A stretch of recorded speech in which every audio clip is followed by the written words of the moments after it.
dia, oitavo ano A. Vamos lá, nossa segunda aula em forma de vídeo. Pessoal, eu espero que vocês estejam bem, que passou um bom final de semana. E vamos lá, nossa aula.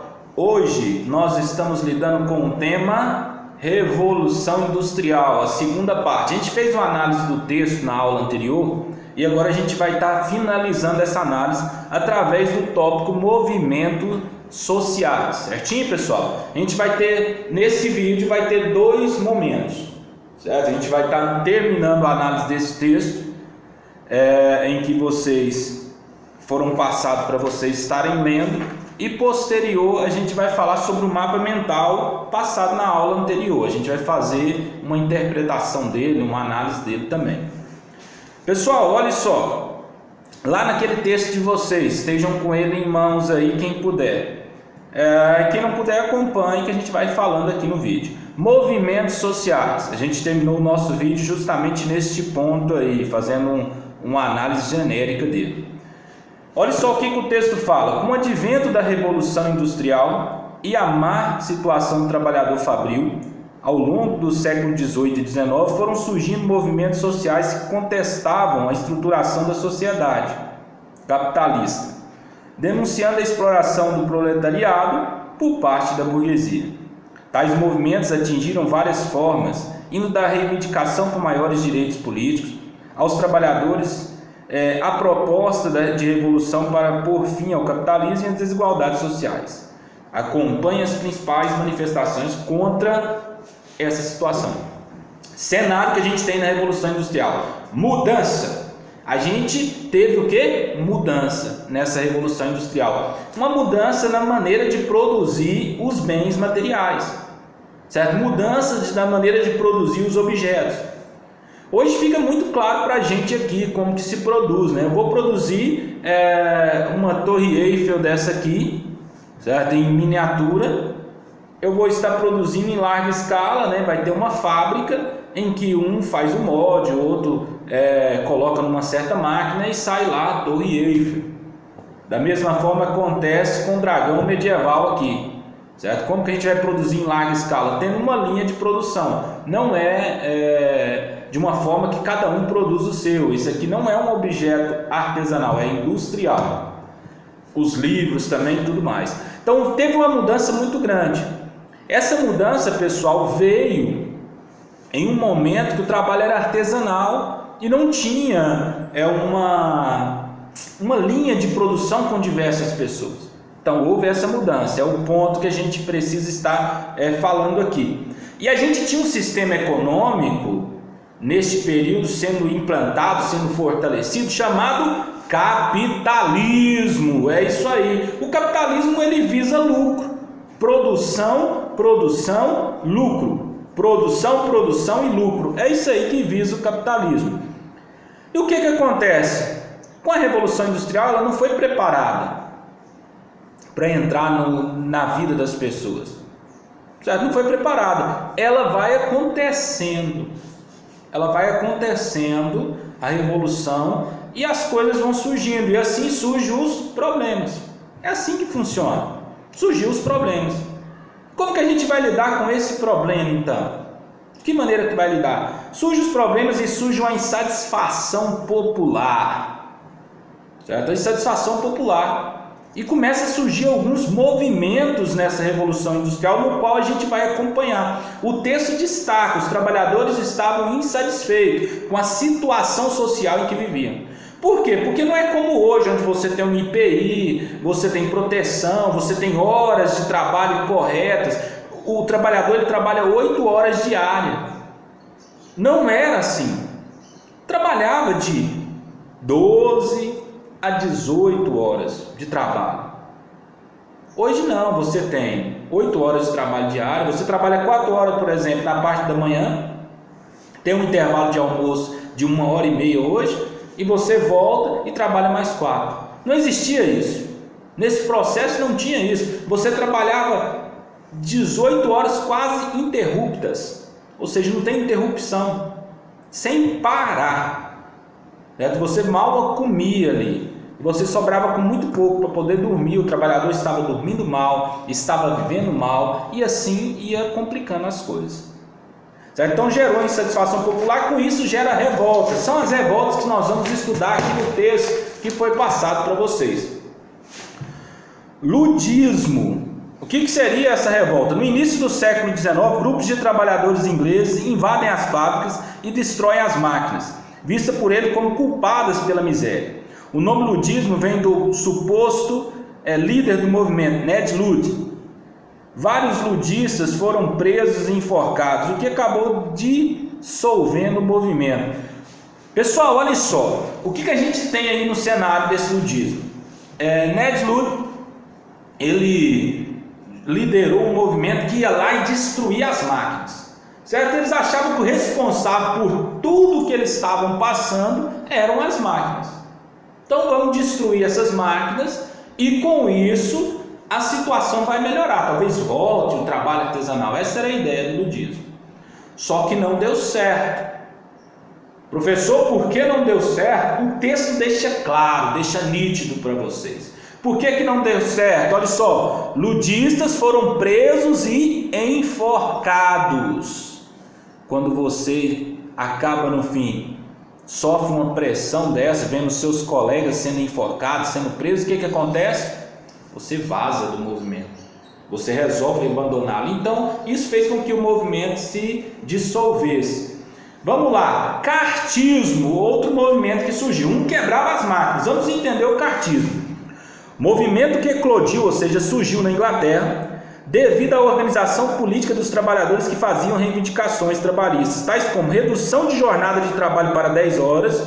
Olha só, 10 horas, não é 8 horas que nós temos hoje, isso vai se evoluindo.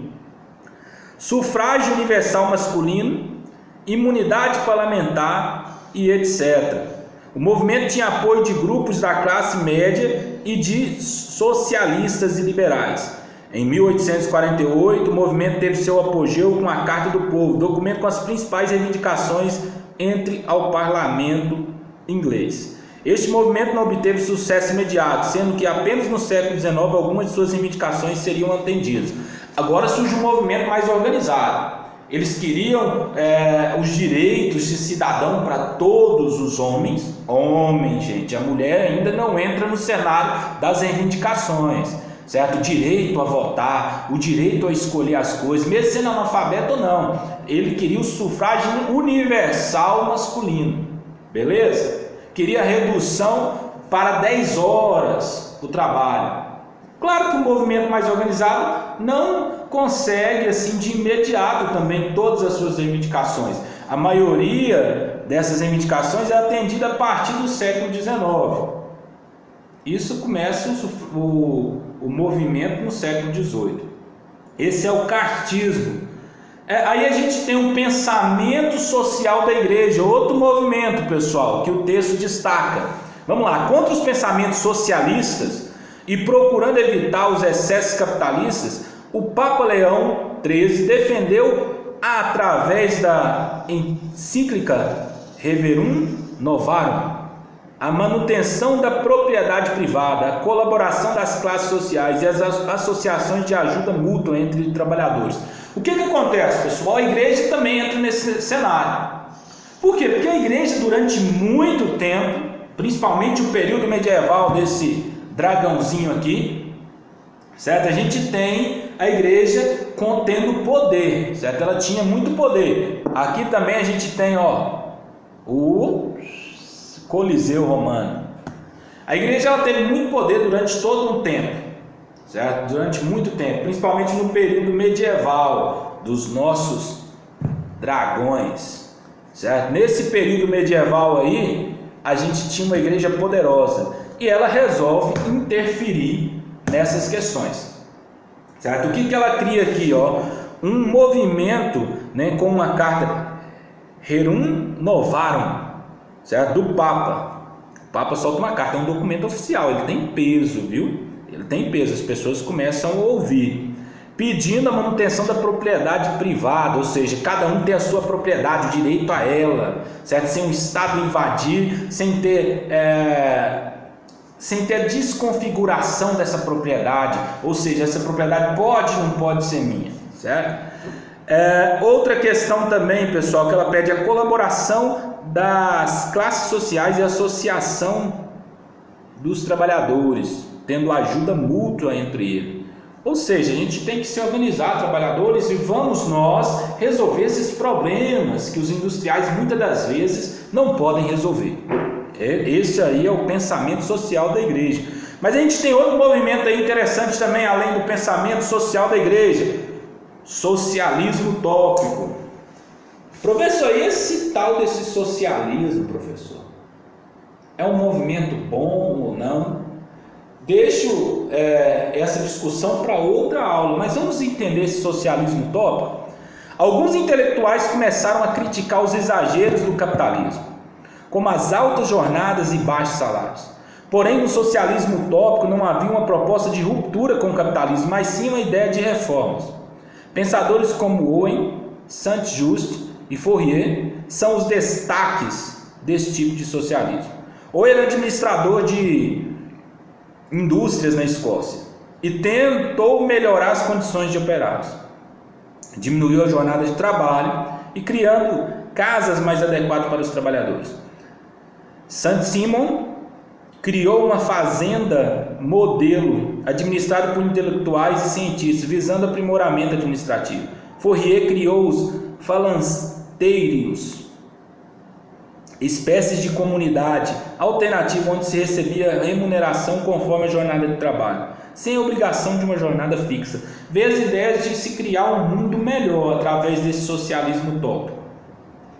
O socialismo ele sofre diversas mudanças ao longo do tempo, achando que a revolução é feita também na base da violência e tudo mais. Esse socialismo utópico não, ele queria uma nova administração, ele não ignorava o capitalismo, mantinha ele e fazia com que fosse administrado de forma mais igualitária o modelo de trabalho industrial daquele período. Esse é outro movimento. E nós temos o socialismo científico, que surge com Karl Marx e Friedrich Engels. Olha só o que eles falam. Karl Marx e Friedrich Engels elaboram aquilo que conhecemos como socialismo científico.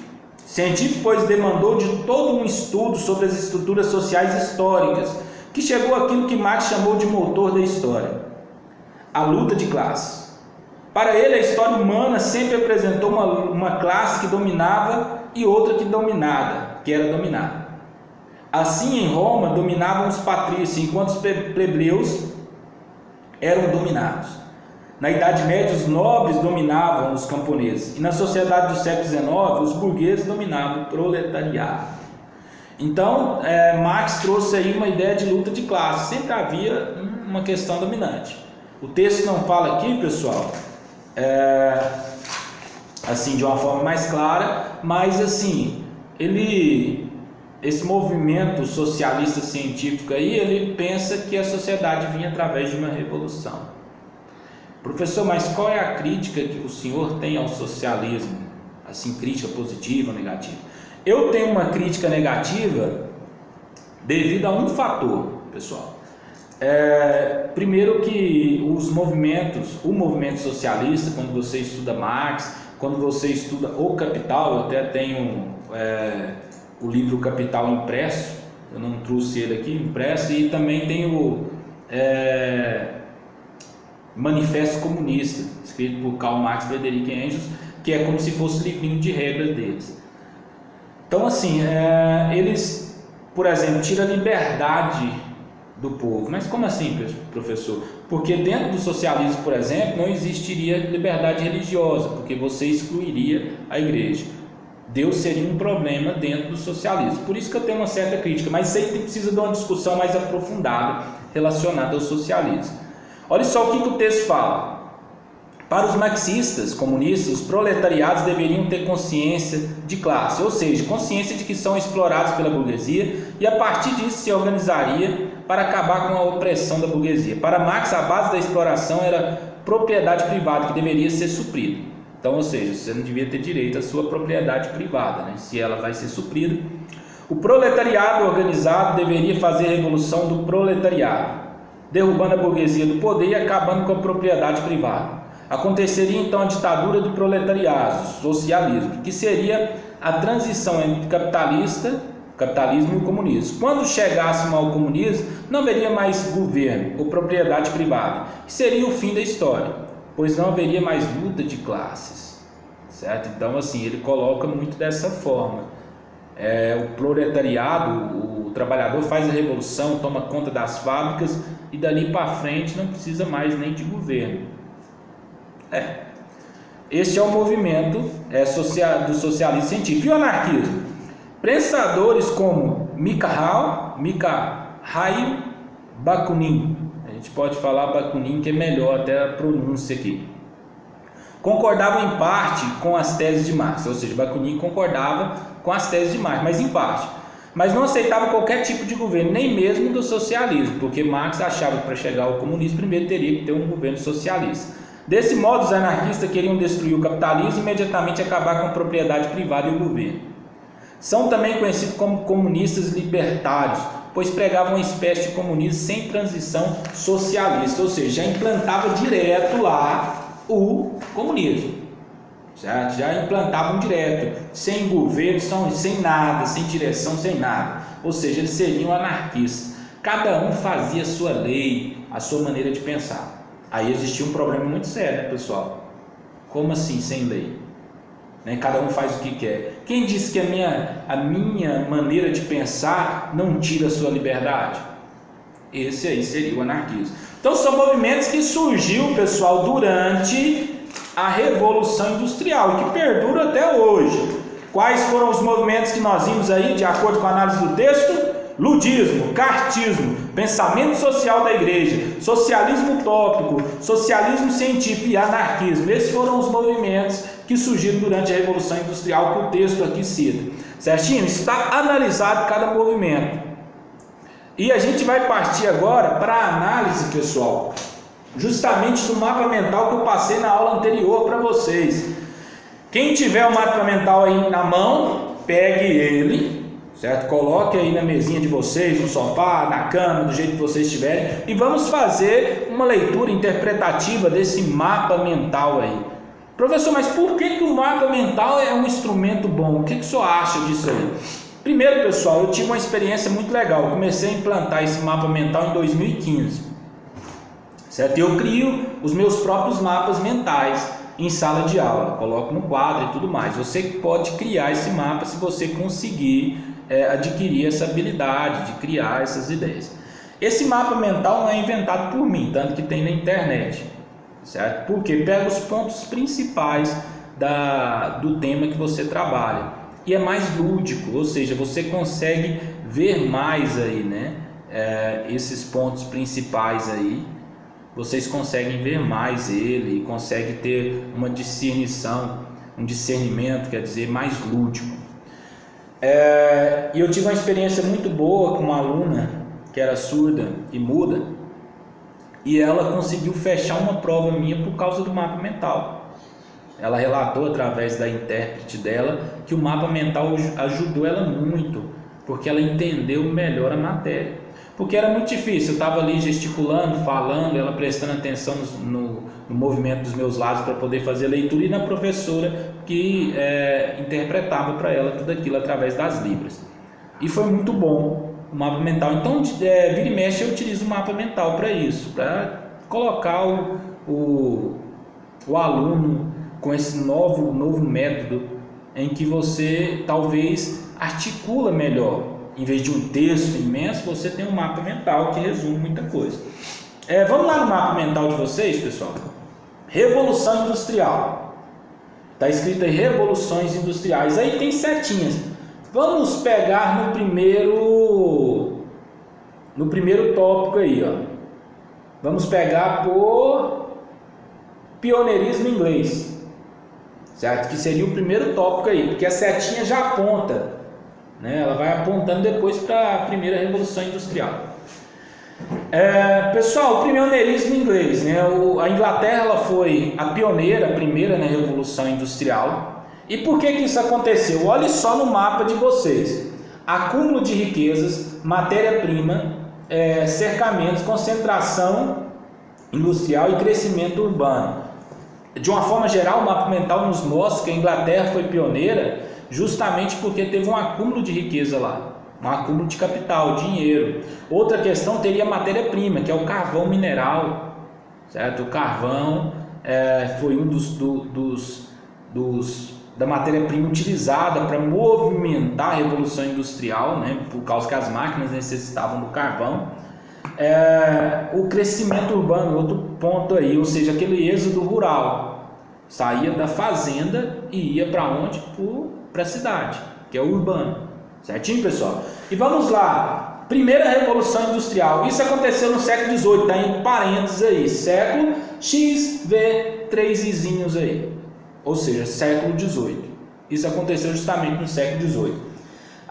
Olha só os pontos que coloca da revolução industrial aí: energia hidráulica e carvão mineral, são os pontos, né? Teve a energia hidráulica e o carvão mineral, máquina a vapor, tear mecânico, grandes jornadas de trabalho, trabalho infantil, frágil organização social sindical, conceito de mais-valia.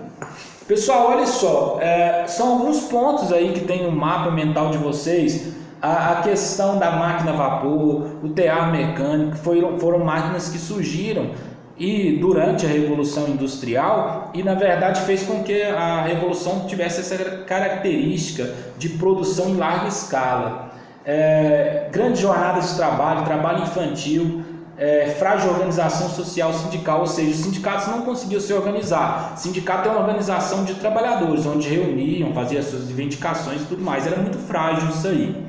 E também a questão do trabalho infantil, as crianças começaram a trabalhar nas fábricas. Principalmente, pessoal, eles utilizavam a mão de obra infantil nesse período para a criança fazer algumas manutenções nas máquinas. Claro que isso acontecia diversos acidentes, certo? Eles cabiam em qualquer lugar, a criança pequena, né, ela conseguia fazer essas manutenções aí. Pessoal, vamos lá, segunda revolução industrial. Carvão mineral e petróleo foram os combustíveis utilizados para movimentar as máquinas. Motor a combustão interna, dínamo, energia elétrica, siderúrgica, expansão na Alemanha, Itália, Estados Unidos. Ou seja, na segunda revolução industrial há um crescimento dela, uma expansão dessa revolução. Ela chega a outros países aqui citados: Alemanha, França, Itália e Estados Unidos. Isso surge o motor a combustão interna, o carvão mineral e o petróleo. Ou seja, a inovação nessa questão das máquinas, certo? Então há uma inovação cada vez maior. Capitalismo aí, pessoal. Financeiro monopolista, práticas monopolistas, né, cartel, multinacionais, modelos produtivos, fordista, toyotista e outros modelos que vão surgir nesse período. O que acontece, pessoal? O que era o capitalismo? Justamente o que eu expliquei no início, era produção e lucro. É a visão capitalista, é um modelo econômico. Você produz, você vende, você exporta, as pessoas consumem e você tem lucro, certo? Dá sempre uma renda. Terceira revolução industrial aí, pessoal. Século XX já aí, ó. Petróleo e energia nuclear, solar, biomassa, robotização, produção just-time e modelo laiotista. Pessoal, olha só, a terceira revolução industrial, resumidamente, é uma produção intelectual aqui, que até o Tecnopolis, produção intelectual e tecnológica. É um modelo em que você tem acontecendo nos nossos dias atuais, certo? Então, assim, o que acontece aí na terceira revolução, de acordo com alguns pensadores? Você está tendo uma revolução tecnológica, ou seja, cada vez a tecnologia vai sendo mais expandida pelo mundo, e cada vez surge mais questões tecnológicas, surge mais máquinas tecnológicas. A terceira revolução industrial que a gente está vivendo. A gente vai ter outro tempo para poder falar um pouquinho sobre ela, mas a terceira revolução industrial compreende o surgimento dos celulares, a internet, certo? Vacinas extremamente avançadas para doenças e tudo mais. Por exemplo, a gente está passando um período de coronavírus, está surgindo estudos sobre, e vai surgindo remédios e tudo mais. Certo? É o avanço tecnológico que ajuda muito isso aí. Essa é a terceira revolução industrial. Fatores locacionais: mão de obra barata, terrenos baratos, leis ambientais flexíveis, sindicatos para atuantes. Pessoal, são alguns fatores que levam à expansão da revolução industrial, certo? Pessoal, isso aí é um mapa mental, feito uma análise aí rápida, interpretativa dele, que ajuda a gente a compreender. Mas claro que não é um mapa mental sozinho, tem que ter uma aula que a gente já teve, tem que ter um texto que vocês já fizeram análise, tem que ter uma explicação do mapa mental. Isso tudo complementa o ensino-aprendizado. Certinho, pessoal? Finalizamos a nossa videoaula aí. Um abraço a todos vocês e até o próximo.